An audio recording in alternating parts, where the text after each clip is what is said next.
Inaz and the Two Unmarriageable Lovers. A novel by Dr. A. Ahmed. This story is narrated in 4 books. Book 1. Copyrights. All rights are reserved. No part of this book may be reproduced, stored in a retrieval system, or transmitted in any form or by any means without the prior written permission of the author, except by a reviewer who may quote brief passages in a review to be printed in a newspaper, magazine, school journal, or university article. This novel is a work of fiction, but the entire story is based on the real love story of 2 unmarriageable lovers. Therefore, all names, characters, places, and incidents are either the product of the author's imagination or are used fictitiously. Any resemblance to actual persons, living or dead, events, or locales is entirely coincidental. Chapter 54. The Police Raid. Inaz thanked God 100 times for their coming out of that den of lawbreakers without being killed or harmed. She took the empty application form in her left hand, and her right hand grabbed the hand of her handsome husband and walked out. She innocently believed the story of the bearded man and decided to apply for a new passport. She knows she has no other option. Therefore, her husband is not convinced by the words of the Sudanese man. He guessed that his wife's passport was either destroyed or hidden in the embassy, but he knows he can prove none of those 2 possibilities. So, he agreed with his wife to fill in the form and apply for a new passport. Before filling and submitting the new application, Inaz has to make 2 passport-size photos. For that, they need to go to Palika Bazaar at Connaught Place in Old Delhi. Moreover, the lovers are very hungry. They have not eaten food since yesterday afternoon when they ate their single meal in the day, which called "The Train Has Started" in the Sudanese Free Hotel. The capital of India is divided into Old Delhi and New Delhi. Old Delhi has cheap food sold in restaurants owned mostly by Muslims. They decided to go there and buy a portion of cheap food that suits their limited budget. Therefore, the persecuted Sudanese apostate girl postponed the submission of her application for the following day. Inaz and Joseph have not expected that they have been followed as soon as they came out of the embassy. A couple of Indian spies have followed behind them immediately after they emerged out of the den of the terrorist kidnappers. Those 2 Indian thugs have been employed by the embassy and tasked to spy and find out where the infamous and despicable Sudanese apostate girl is staying. That day, wherever the couple went, those 2 spies followed them. They went behind them to Palika Bazaar, where Inaz got her 2 photos made. They also followed them to the Nizamuddin railway station and waited in front of a cheap Muslim roasted meat restaurant. While the couple is enjoying the tasty roasted meat, Spy 1 and Spy 2 are also chewing egg sandwiches, which they purchased from a local vendor who moved around with a hand-pushed cart. The couple also sat in a public park and talked for a long time. Those spies are hiding behind a tree and carefully watching them. Finally, in the evening time, the couple arrived on a crowded bus to their free-of-charge hotel. The 2 Indian thugs traveled with them on the same bus and also got down at the same bus stop. Joseph and Inaz never noticed or suspected that they have been tailed and followed all that time. That day, the couple narrated their experience in the Sudanese embassy with other asylum seekers. All those Sudanese students told Inaz that she had done a big mistake by sending her passport for renewal through the mail. They even advised her not to submit her new application personally. According to them, she must go to the UN office and hand her application to them. And it is the UN office's duty to forward her application to the Sudanese embassy. In that case, the embassy cannot play again that game of the passport got lost in the mail. The embassy has to send someone in person and deliver her new passport to the UN office. Then the office will send the new passport to her address in Bombay. Inaz and Joseph liked the idea of involving the UN office in this important process. They hoped that they had known the brilliant idea before sending the expired passport through the mail. So, they decided to fill in the application and hand it over to the UN office on the following morning. Notwithstanding, before the following morning has arrived, the Sudanese Free Hotel has been raided by some New Delhi cops. They're all dressed up in their khaki uniforms and are fully armed. The Indian police officers have claimed that they received many complaints from the neighbors against the foreign occupants of the apartment. The neighbors complained about the loud noise of music, a huge gathering of Black African students, and sexual harassment of the Indian women who passed in front of the apartment. Moreover, the neighbors claimed to have seen some young Indian girls who are possibly prostitutes entering the apartment and spending a long time inside and selling their bodies for sex to those Africans. Therefore, the police mistook Inaz and the Naga girl as those Indian prostitutes. The Sudanese girl looks like an Arab rather than an African. Due to that, the neighbors mistook her for an Indian girl too. Two young pretty girls sleeping in the same room with 15 black guys without any one of the men making a sexual advance on one of them or trying to rape her is something hard to believe. Joseph showed the Indian police his marriage certificate with his wife Inaz, but the cops refused to accept it as justification for the pretty young Sudanese girl to spend her night surrounded by those black African boys. Some Indians believe that African men are having the strong sexual ability and crazy after sex. Therefore, they think that African men have no control over their sexual organs just like the animals. Whenever they see a female, they jump over her and rape her in broad daylight. After accusing Inaz and the other Indian girl of being hookers, the police demanded that every foreign student show them their passports and their police permissions to stay in India. Everyone provided those documents except Inaz. Joseph defended his wife and requested the police to contact the Sudanese embassy on the following day. The police said they are going to detain Inaz until they can contact her embassy. They also arrested the Naga girl under the charge of practicing disguised prostitution.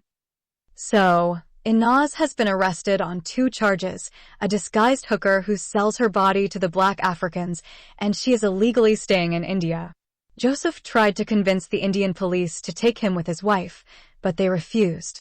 They told him his wife would be detained in the women's jail. They advised him to go in the morning to his wife's embassy and inform them about her arrest. When the 2 detained girls have been brought out while followed by 15 foreign students, they found a huge gathering of the Indian neighbors.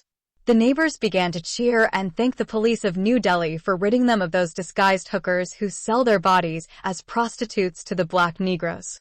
They also used very filthy Hindi words to insult those assumed 2 dirty hookers and those ugly black Negroes who fucked their big pussies throughout the night. That night, the police of New Delhi detained no other visitor or tenant from the Sudanese Free Hotel except the so-called 2 dirty Indian girls, the Sudanese girl and the Naga girl. The third girlfriend, the black Sudanese student, happened to be away with her southern Sudanese Christian boyfriend. They went to watch a late-night movie. Even if she happened to be there, she might not be detained as a prostitute because she looks like a black negress too. Chapter 55. The Kidnap and Extradition of the Muslim Apostate Girl to Sudan. Inaz did not know that she had been kidnapped once again until the police car reached the Indira Gandhi International Airport. This time, her kidnapping has been carried out in a flawless evil scheme. Therefore, neither her husband nor she had suspected something fishy about her arrest. Everyone in that apartment believed the story of the neighbors complaining about prostitution activities taking place under their watch. Inaz has long and straight hair, and because of her lighter skin color, everybody saw her mistook her for an Indian girl. The other girl is an Indian, although she looks as if she is a Chinese girl. So, one can understand the problem of the neighbors when they saw 2 such pretty girls living in a 2-bedrooms apartment with more than 17 black boys. No Indian girl can fall in love with a black boy even if that boy happened to be an Indian like her from South India. As the clever cover-up story told by the corrupt Indian police, the 2 girls are there to sell themselves as prostitutes to those foreign black bachelors. Joseph thought that his beloved wife will be released as soon as the New Delhi police contacts the Sudanese embassy and confirms her innocence. However, throughout that night he could not sleep or close his eyes for a second. He is just waiting for that long and gloomy night to pass. He determined to take his beloved wife on the following day and both go to the UN office and submit the application for the new passport. When that was done, he decided the 2 of them must head directly to the railway station and travel by the Dehradun train back to Bombay.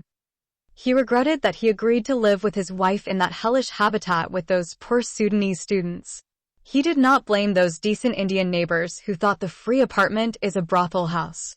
Any Indian citizen, if he sees his pretty wife and the Naga girl living and sleeping with those African students, will conclude the free hotel is a bordello and tavern where those young black boys are engaging in sexual activity with those two lovely Indian prostitutes. In the meantime, the kidnapped Sudanese girl Inaz has been strictly warned in advance by the police before she is informed. She is going on a direct flight to her country. Her overseas trip is from New Delhi to Khartoum without a transit stop at any airport. Her Sudanese captors are afraid that she may do what the Saudi teenage girl Rahaf Muhammad Al-Qunan had done after she escaped from her Saudi family because of her conversion from Islam. Rahaf ran away from her family in Kuwait and flew to Thailand. After being denied entry into Thailand, she rallied support on Twitter to avoid being deported, saying she feared her relatives might kill her if she had been returned to them. The United Nations stepped in and granted her refugee asylum. Canada immediately granted the 18-year-old Saudi girl, Rahaf Muhammad Al-Qunan, resettlement, and shortly she was flown to Toronto City. So, those Sudanese terrorist diplomats do not want Inaz to stop at any airport and act as the apostate Saudi teenage girl did. The plane of the kidnapped Sudanese female student scheduled to fly her from the capital of India to the capital of Sudan. And once she has landed in Khartoum, not even the president of the greatest country in the world, the United States of America, can save her from the capital punishment of apostasy. She has been strictly told by the Indian police that if she resists, cries, or tries to escape from them, they will inject her body with a powerful sedative called ketamine. That sedative ketamine will subdue her and turn her into a vegetable. After that, they will put her unconscious body in a wheelchair and wheel her inside her plane and chain her to her seat and extradite her to Sudan. They also warned her that the powerful anesthetic sedative ketamine can cause major side effects. For instance, some of the violent suspects who were sedated stopped breathing and had to be rushed to the emergency room. In her situation, there will be no emergency unit inside her plane and during her direct flight. Therefore, most probably, she will reach her country a corpse of a female passenger who died accidentally. The kidnapped apostate girl Inaz Ahmed Sulla understood that the Indian police meant every word they said to her. Such corrupt cops can do whatever they want to do to their victims. As long as they are wearing their khaki uniforms, no one can risk his life and comes between them and their unarmed and helpless female victim. Accordingly, the terribly abused and persecuted Sudanese girl once again accepted her destiny and kismet in life and submitted her fate in the hands of her maker. She also concluded that she has been once again separated from her handsome Ethiopian lover forever. He is the only human being who believed everything she told him about her sad past life. He has neither forsaken her nor doubted her for a second. Only when those lawbreakers had arrested them in Bombay and dragged them from their apartment like dangerous criminals did he separate from her against his wish. Likewise, the same fate followed them to New Delhi, and they got torn apart by the corrupt Indian Muslim police. Unfortunately, this time she understood that their separation was final and forever. Inaz knew it was either luck, mere coincidence, or a miracle that made that loving Indian Mary Alexander see her with those wicked Muslim police officers in the Bombay International Airport and informed her good Christian husband, Mr. Vijay Alexander. Her husband happened to be flying in the same night to Muscat City. Today, she found herself in the same helpless situation, but she is 1,400 kilometers away from those kind Christians. Even God may not repeat the same miracle again. A miracle like luck happens once in someone's life. Nevertheless, Inaz offered a silent prayer to her good Lord Jesus Christ and waited for her abductors to take her inside that damned plane. Since the time she has been kidnapped and arrested 4 hours ago, Inaz has not used the washroom. She begged one of the two Indian cops to allow her to go to the ladies' washroom. She told him she does not mind if he wants to follow her inside the washroom and stand in front of the toilet's door and guard it. She said she badly needs to use the toilet before the time of her flight from New Delhi to Khartoum. The cop talked with the other police officer in Hindi before he agreed to take her to the women's washroom. But he strictly warned her against trying to escape. He told her that he will not hesitate for a second to shoot her in the head and kill her if she tries to run away from him. Inaz assured him that she will not do such a dangerous thing. Then the policeman took her to the door of the washroom, but he could not enter the ladies' washroom. He knows there is one single entry to the washroom, and therefore he guards it with his loaded gun in hand.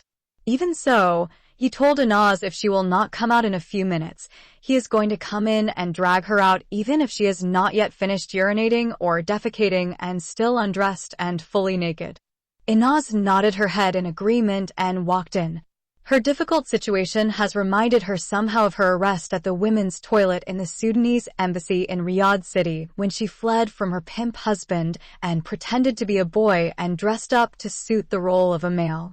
Therefore, she preferred her situation at the capital of Saudi Arabia when she was arrested by the female security guards than her present kidnap and forcible transfer to her country by the corrupt policemen in the capital of India. Now she has no chance of escape from her looming death which awaits her in the capital of her Muslim country Sudan, the damned Khartoum. This time, she has no Sharia trial to wait for or savior to expect him to come and prove her innocence as her former African boyfriend did. She understood that her Ethiopian lover and other Sudanese students with him had been fooled like her by the evil Muslim police officers. Her Christian husband is hoping to inform her embassy and get her release on the following day. But by then, it will be too late when her lover Joseph learns tomorrow that his beloved wife Inaz has been kidnapped again and extradited against her will to her country. Chapter 56. A Visit to the Door of Paradise and the Gate of Hell. Meanwhile, Joseph did not sleep throughout that fateful and long winter night. As early as 5 a.m., he left the Sudanese Free Hotel and took a bus and headed towards the United Nations office. He is carrying with him the application of his detained, beloved wife Inaz Ahmed Salah. Some of those Sudanese asylum seekers put some hope in his heart. They told him the unfair arrest of his foreign wife by those Indian police officers will definitely strengthen her weak case and compel the UN office to grant her immediate refugee status. He knew her false charge of being a prostitute who is disguising herself as a female foreign student has nothing to do with her case with the UN office. Even so, her Ethiopian husband still hoped that her Muslim female legal representative may see her unlawful detention as a sufficient ground to grant her the refugee status and free her from that malicious accusation. Also, he decided to tell the UN office that his innocent Sudanese apostate wife got arrested because she has neither a Sudanese passport with her nor a police permit to continue her residence in India as a foreign female student. Joseph arrived 2 hours before the UN office opened its gate for the asylum seekers. Luckily, he found some poor Afghani families have created a large outdoor bonfire to keep them and their little ones warm against that freezing winter of New Delhi. The bonfire has been made from bales of straw and broken wood. Those displaced Afghani people were driven out of their country by the never-ending war between the NATO troops and the Taliban Mujahideen fighters. Joseph joined them and liked them waited for the door of paradise to be opened and take them to the promised land of the Christian infidels, the land that flows with honey and money. Unfortunately, when the angel of Allah descended from heaven and opened the wicket gate, Joseph happened to be standing as the number 55 standee in the long queue. The wicket gate of paradise is only 1 span wide. It can only allow entry for 1 refugee status seeker at a time and enables the armed security guards to better control access into the taboo ground. Sadly, when his turn came, Joseph was not allowed to enter inside that holy ground because he is not an asylum seeker. The guard took his wife's application and promised to pass it to her female legal representative.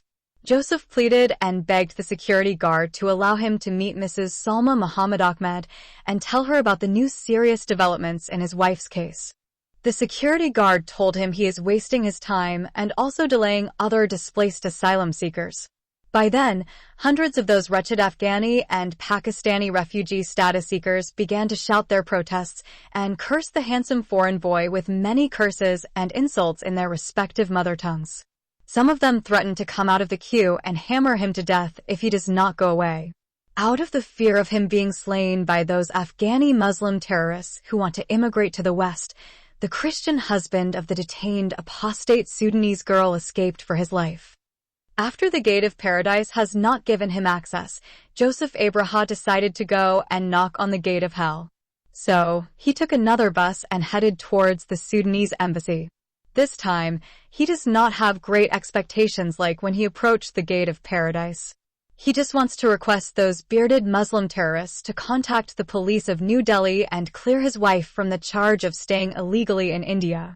He wishes them to say his wife's renewed Sudanese passport got lost in the mail when it had been sent by them. For that reason, the Sudanese foreign student Inaz Ahmed Salah had come all the way from Bombay to New Delhi to apply in person for a new passport. Joseph is absolutely certain the Sudanese embassy is going to accept his simple request and contact the New Delhi Police Authority. He is not planning to inform them about the second charge against his detained wife. He knew and understood such a serious charge of disguised prostitution will give them a new weapon to kill his apostate wife. She has been accused by them of many scandalous sins according to Islam, such as adultery, apostasy, and marriage to an uncircumcised infidel Christian man like him. They also heard that the accursed apostate Sudanese girl had been impregnated with an illegitimate baby by her infidel Christian boyfriend before she made a haram marriage with him, but she aborted it. For his sake, she forsook her Islamic religion, refused her Muslim husband, and went against the choice of her Arab father of the right husband he chose for her. Once again, Joseph's hope has been dashed into pieces after he talked with the same bearded man they met yesterday.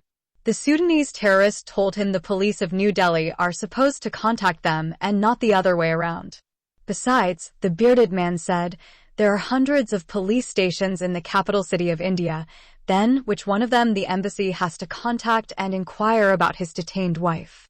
So, Joseph reluctantly has been compelled to inform the bearded Muslim man about the second serious charge which also led to the arrest of his innocent wife. He said his wife and another Indian girl were falsely accused by the Indian neighbors as prostitutes undercover. He then explained to him the circumstances which led those neighbors to call the police and report the two girls as practicing a disguised form of prostitution with the black foreign students who are from the south of Sudan. The bearded Muslim man said sarcastically, no Muslim husband will take his wife to such a bad place and expose her nakedness to many unmarried young men. Joseph told him their difficult financial position forced them to stay in that free-of-charge apartment of those good South Sudanese students. The bearded man said in response to Joseph's justification, even if I have to take my wife to sleep with me in the Nizamuddin railway station while we are surrounded by thousands of beggars and crooks, or both of us sleep on the street and get freezed to death, I will not take my Muslim wife to sleep in the same room with those 17 unmarried Southern Sudanese. Deep down in his heart, the evil Muslim man is thinking the beautiful Ethiopian boy is not only a pimp who sells his Sudanese wife as a prostitute to the South Sudanese students, but himself a gay who practices male prostitution with them. Therefore, he himself, although a married man, and has his Muslim wife with him in New Delhi, still he is lusting after the marvelous beauty of the Ethiopian boy who is called by other Sudanese students in Bombay Sayyidina Yusuf al-Jamil. If he can, he may have paid the beautiful boy any amount of money he asks for to allow him to have sodomy with him inside the men's washroom of the Sudanese embassy. Such lustful and evil Muslim man may have done that happily. Finally, the bearded man has decided to get rid of the beautiful white Indian peacock before he tempts him and causes him to break his Ramadan fast and ejaculate in his underwear. Therefore, he told him it is his duty, as an Ethiopian husband, to appoint a lawyer for his detained Sudanese wife to defend her in court. Chapter 57. In Search of the Detained Wife. After the angel of paradise and the keeper of hell have both closed their doors on his face, the Ethiopian husband of the detained innocent Sudanese wife has decided to go next and knock on the door of the Indian law enforcement. The poor Christian lover knows he has no money to appoint a lawyer for defending his beloved wife if her case reaches a court in New Delhi. Accordingly, he hopes that he can clear the misunderstanding before it develops further and keeps his wife longer in the women's jail in that hellish capital city of India. Every day and every night in New Delhi had brought more agony and suffering to them. By then, he truly has little cash in his hands. So, Joseph returned to the Free Sudanese Hotel and requested one of the 4 tenants to go with him to the nearest police station. Upon their arrival, the sergeant officer in charge surprised them by saying, There are no female detainees by the names of Nishitha Naga Suresh and Inaz Ahmed Silla. Joseph requested him to recheck his computer several times, which he did. He then asked him to search his desk for a possible note written by the night shift police officers. The Indian sergeant officer is a good Hindu man and therefore cooperated with the two foreign students. He did everything he could to solve the mystery of the two female students who are allegedly arrested last night by 6 Indian police officers under the charges of disguised prostitution. He talked with other police officers and called a couple of adjacent police stations and inquired about those 2 female detainees. He did not get any positive answer. Every police officer said to him he has never heard about those names before. Finally, the good Indian policeman told Joseph to take the case of his wife and the other girl to the New Delhi police headquarters. He guessed that, as a female foreign student and having a Muslim name, Inaz Ahmed Silla might have been arrested by the anti-terrorist police. Likewise, the other Indian girl Nishitha Naga Suresh, because she has a foreign student boyfriend, most probably her arrest, was handled by the police enforcement which deals with charges against foreigners. Joseph has to travel by 3 buses to reach the New Delhi police headquarters. It took him 4 hours to make that long trip. By then, he is totally exhausted and damn tired. He had not eaten any food that day. He just bought a bottle of mineral water and carried it with him. In all that time, he took a few sips from it. To enter inside the Indian police headquarters is more difficult than trying to trespass inside the White House. No matter how he tried and begged, the foreign student Joseph had been barred entry. He is told at the heavily secured entrance he has to write his inquiry on paper and mail it to the address of the fortified police fortress. Joseph knows he has no time or patience to do that. He wants to know as soon as possible where those damn 6 Indian policemen had taken his wife and the other Indian girl. By the way, the Sudanese boyfriend of Nishitha did not take the arrest of his Indian girlfriend seriously. He just considered it a misunderstanding and hence thought on the following day his girlfriend would be released and come back to him. With that in mind, he fell asleep and on the next day he went to his college as if nothing had happened. On that fateful day, Joseph has returned to the Free Sudanese Hotel at 1:30 a.m. He had come on the last bus. He has returned as a soldier who got defeated at the battlefield. His enemies had taken his beautiful wife Inaz and hidden her somewhere, and most probably had gang-raped her. During his trip back to the Sudanese hotel, he determined to return on the following day to the door of paradise and the wicket gate of hell and turn their buildings upside down and burn them with unquenchable fire. If they refused to help him locate the jail where his innocent Sudanese wife and the other Indian girl had been taken by those 6 police officers of New Delhi. Alas, when the defeated soldier Joseph Abraha has reached the Sudanese hotel, he heard the incredible news, which made every hair in his body stand up.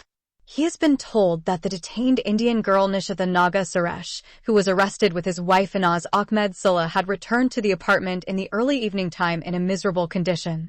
She was crying while every part of her body was copiously bleeding as if she had been attacked and brutally battered by dangerous terrorists. Her clothes were torn and her hair was disheveled. She told them 4 of those 6 policemen took her in their vehicle out of the city and gang-raped her inside a farmhouse. When they were done with her, they left her half dead and drove their car away. There was an old man kept as guard in that isolated place. She remained lying unconscious on the ground of a small hut. When she regained consciousness, it was noon the following day. With so much difficulty, she stood on her feet and came out of that hut. She saw the old man sleeping in another hut, which had no door or windows in it. She then dragged her savagely beaten and raped body and walked out of the deserted farmhouse. She walked aimlessly for a long time. The place was lonely and resembled a jungle. She then found a big road and continued her walk on it. Luckily, a car came her way and stopped to pick her up. Her miserable condition made the people in the car hesitant to drive her back to the city. Finally, after she cried and begged them not to leave her to freeze to death in that lonely place or get eaten alive by wild beasts, they agreed to help her. However, due to the fear of being accused by the police or somehow get implicated in the crime of her kidnapping and rape, they told her, They could neither take her to the police station nor to a hospital. Then they said to her they were ready to take her anywhere she wanted to go except those two places. Nishita told them to take her to the apartment of her African boyfriend. As soon as they brought her to the address she gave them, they drove away before she entered in. Her Sudanese boyfriend called a taxi and took her to the nearest police station and filed a complaint against those 4 Indian policemen who had kidnapped and raped his Indian girlfriend. After taking her statement, the police sent her to the hospital. She was at once admitted into the emergency intensive care unit. She is now lying half-conscious under intensive treatment. Her boyfriend was told by the hospital staff that her injuries were serious and life-threatening. Chapter 58. Separation and sad end for the 2 lovers. India is considered to be the most dangerous place for women on the entire planet Earth. A girl can be gang-raped in broad daylight in a public place. There is a well-known rape case of a young Indian girl who was gang-raped while she was traveling with her boyfriend on a bus. Her boyfriend was savagely beaten by her rapists. According to the police report, the 2012 Delhi gang rape case involved a rape and fatal assault that occurred on December 16, 2012, in South Delhi. The incident took place when a 23-year-old female physiotherapy intern, Jyoti Singh Pandey, was beaten, gang-raped, and tortured in a private bus in which she was traveling with her boyfriend Awindra Pratap Pandey. There were 6 other passengers in the bus, including the driver, all of whom raped the young woman and beat her boyfriend. 11 days after the assault, she was transferred to a hospital in Singapore for treatment, but died from her injuries 2 days later. The foreign student Joseph Abraha, with unbelieving ears and heart beating loudly like an African drum inside his chest while his body is sweating in the freezing temperature, has heard the horrific story of the kidnap and gang rape of the Indian girl Nishita. It has been narrated to him in tears by some of those asylum seekers Southern Sudanese. While those boys are telling him what the Naga girl had said to them, he felt as if he is watching a video of 4 Muslim terrorists raping a defenseless Yazidi girl in the Sinjar mountain of Syria. He intentionally avoided asking them what had the female victim said about the fate of his kidnapped wife. He does not want them to tell him anything bad that has also happened to his beloved Inaz. But deep down in his heart, he knew something even more evil had already befallen his beloved Sudanese wife. He just does not want to hear it. Nonetheless, his mouth was opened against his consent and exposed to them the troubled condition of his extremely frightened heart. He has been informed that the brutally raped Naga girl Nishita told them, and also said to the police, the Sudanese girl was taken in a taxi by 2 of those police officers who kidnapped them. One of them used his cell phone and called a taxi. When the taxi arrived, 2 of them forcefully dragged the Sudanese girl out of their police vehicle until they took her inside the taxi cab. The taxi driver was an old Indian man with a long beard. His bearded face indicated that he was a religious man of a Muslim background. Nishita said it was outside of the city when she and Inaz got separated from each other. After that, she was taken by 4 of those lawless policemen to that farmhouse, and she got viciously and violently gang-raped by all of them. Joseph wept the whole night for his beloved Inaz. If he suspected that those wicked Indian policemen were planning to kidnap and rape his Sudanese wife and the other Indian girl, he would not have allowed them to take them unless they killed him first and reached the 2 girls by jumping over his dead body. They came as wolves in sheep clothing and fooled them with the story of the neighbors complaining about the disguised prostitution activities. Even so, Joseph is puzzled about the narration of the Naga Indian girl. Why was she got kidnapped and gang-raped by 4 policemen in the deserted farmhouse, while his wife was taken somewhere else and raped by 2 policemen? He knows his beloved Sudanese wife Inaz is 100 times more beautiful and has a sexy body than the Indian girl Nishita. Therefore, every man who sees the 2 girls will have more sexual desire toward Inaz than for Nishita. How then the 2 evil policemen convinced their 4 accessories in crime to take the Naga girl and rape her, and allow them to take the Sudanese girl and do the same to her? In addition to that, why did not they take Inaz to the same isolated farmhouse and gang-rape her too? Why they called a cab and took her away? Why had they decided to separate the 2 kidnapped girls? The story of the kidnap and rape sounded puzzling to him, but the condition of his troubled mind could not allow him to decipher the riddle. Joseph spent the night sitting in a corner of the room weeping for his kidnapped and raped wife and thinking about those puzzling questions. While he is in that sad state, the other asylum seekers are sleeping and snoring. Even the boyfriend of that kidnapped and brutally gang-raped Indian girl is peacefully sleeping and dreaming about his soon-coming overseas trip to the promised land that flows with honey and money. The boyfriend had already been granted refugee status, and his case was transferred by the UN office to the Canadian Embassy. The Canadian Embassy had approved his application for resettlement in Canada. Therefore, he and his girlfriend are planning to fly to Vancouver City soon. The couple delayed their trip because the boyfriend wants to complete his final year and obtain his B.A. certificate from the University of New Delhi. His Indian girlfriend is a registered nurse. She agreed to marry the black African boy because he is going to take her to a Western country. Otherwise, an Indian girl, no matter how she is poor or ugly, will never fall in love and marry a black African boy. Even if he is the last man on earth, her Indian family will never allow her to fall in love and marry a black Negro. This marriage of convenience is exceedingly rare in India, but sometimes happens. The Indian girl's name was added to her Sudanese boyfriend's case after a year from the time he became a refugee in India. The first place Joseph went and broke the sad news of his wife's kidnap and gang rape is the United Nations office. This time, the gate of paradise is thrown wide open, and he is called in. It is the biased Muslim female legal representative, Mrs. Salma Muhammad Ahmed, who allowed Joseph to come in. She expressed her deep sorrow and spent a long time comforting the heartbroken husband. She even has shed some crocodile tears while condoling him. She then told him she should add the new developments to the pending case of his apostate wife. Joseph has also briefed her about his wife's lost, expired, and renewed passport and her application for a new Sudanese passport.